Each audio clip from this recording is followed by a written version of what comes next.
100 पत्नियां थी, मगर फिर भी उसे 16 साल की लड़कियों में ही दिलचस्पी रहती थी। साल 1556 में जब पानीपत की दूसरी लड़ाई चल रही थी तो 5 नवंबर को हेमचंद्र विक्रमादित्य जंग के मैदान में बेहोश हो गए।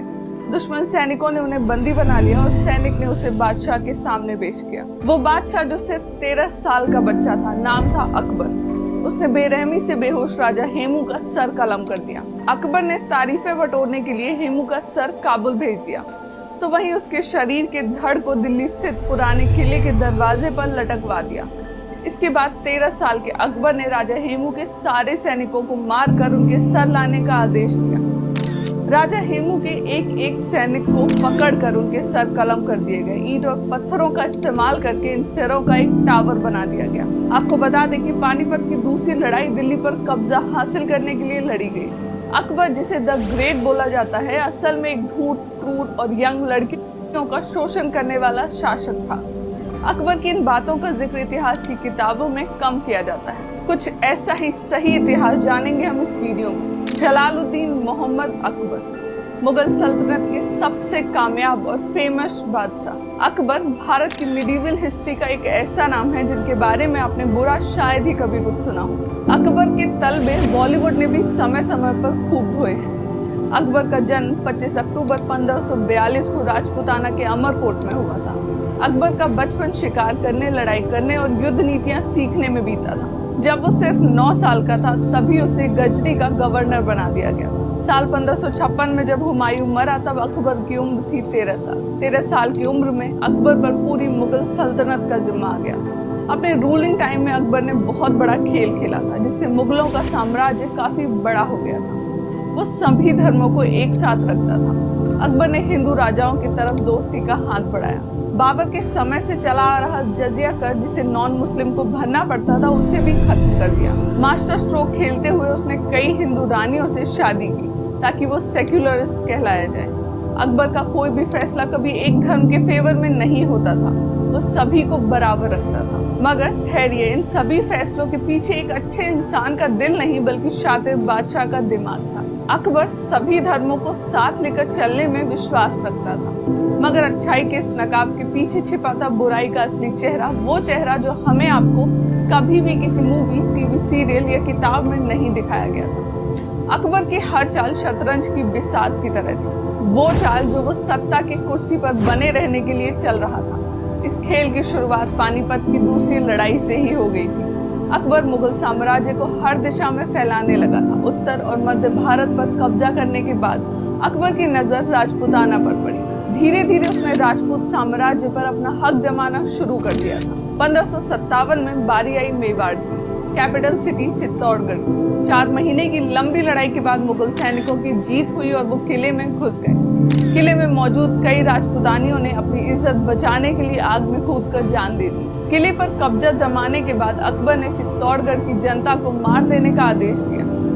इस जनसंहार में 30,000 हिंदुओं का कत्ल कर दिया गया था। इनमें निर्दोष किसान, बच्चे और औरतें शामिल थी।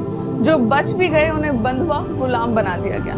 इसके बाद किले के अंदर मौजूद सारे मंदिरों को भी तोड़ दिया गया। अपनी जीत की खबर बाकी गवर्नर्स तक पहुंचाने के लिए अकबर ने फतनामा चित्तौड़ जारी किया, जिसमें उसने इस जीत को हिंदू काफिरों पर इस्लाम की जीत कहकर संबोधित किया और कहा कि जब तक हमारे अंदर ताकत है हम इस्लाम के दुश्मनों से लड़ते रहना चाहिए।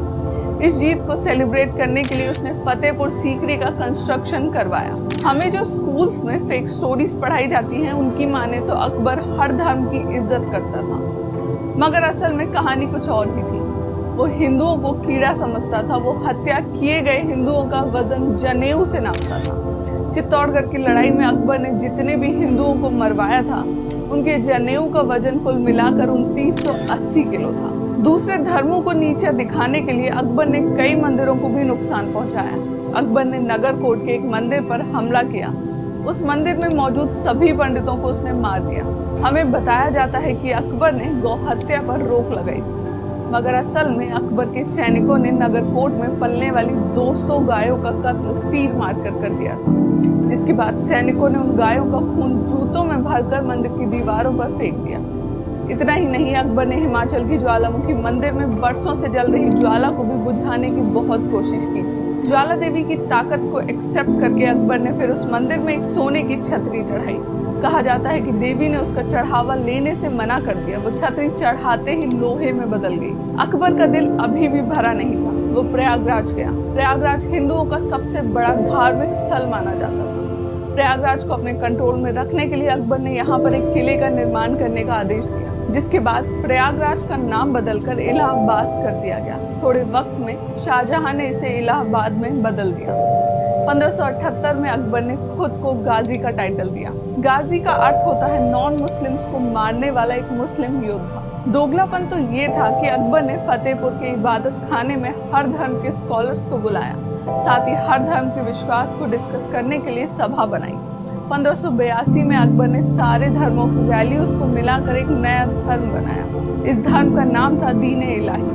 ये धर्म 1578 से 1582 के दौरान इबादत खाने में हुई बातचीत का नतीजा था। इन 5 सालों के बीच 1579 में अकबर ने जजिया टैक्स पर रोक लगा दी। सोचने वाली बात तो ये थी कि अकबर सच में अगर खुद को गाजी मानता था, जो नॉन मुस्लिम्स को खत्म करने में विश्वास रखता था, तो आखिर वो एक सेक्युलरिस्ट बनने का नाटक क्यों कर रहा था। दरअसल ये सब सिर्फ और सिर्फ एक पब्लिसिटी स्टंट था, जिससे उसका ओहदा जनता में और ऊंचा हो सके। अकबर द्वारा किए गए सारे बदलाव सिर्फ और सिर्फ सोची हुई साजिश थे। यही नहीं, अकबर ने जितनी भी हिंदू रानियों से शादी की थी, वो इसलिए नहीं था कि वो हर धर्म को सम्मान करता था, बल्कि वो केवल एक राजनीतिक सौदा था जो अकबर हारे हुए राजाओं से राज्य के बदले में करता था। यहाँ तक कि जोधा अकबर की जो प्रेम कहानी हमें फिल्मों में दिखाई जाती है, वो भी झूठी है। असल में अकबर की कोई जोधा नाम की रानी थी ही नहीं। आमेर की जिस रानी से अकबर ने शादी की थी, उनका नाम था हरकाबाई, जिनके भाइयों को अकबर ने बंदी बना लिया था। इसीलिए ही शादी में भी एक राजनीतिक सौदा ही था। अकबर ने जितने भी युद्ध लड़े, उनके पीछे का एक मकसद ये भी होता था कि वो हारे हुए राजाओं की औरतों को अपने हरम में लाकर रख सके। हरम अकबर के महल का वो हिस्सा था जहाँ सारी औरतें रहती थी। विंसेंट स्मिथ ने अपनी किताब अकबर द ग्रेट मोगल में लिखा है कि Akbar possessed an inordinate lust for women. Historical records के हिसाब से अकबर ने अपने गार्डियन बैरम खान की मौत के बाद उनकी बीवी सलीमा सुल्तान बेगम से जबरदस्ती निकाह किया।